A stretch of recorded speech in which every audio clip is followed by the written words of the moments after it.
This is a boat that came in that was a recent purchase, and it was having some electrical issues, and so we cleaned up all the mess that was down there.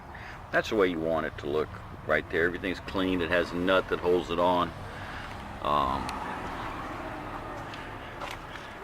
and replaced his fuel line. He had a glass one on there.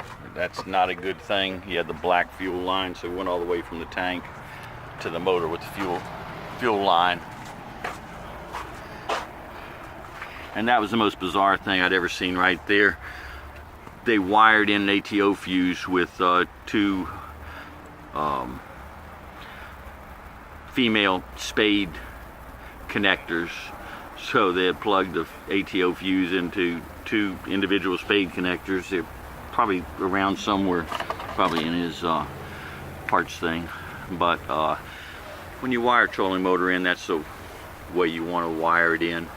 It's got a resettable circuit breaker right there.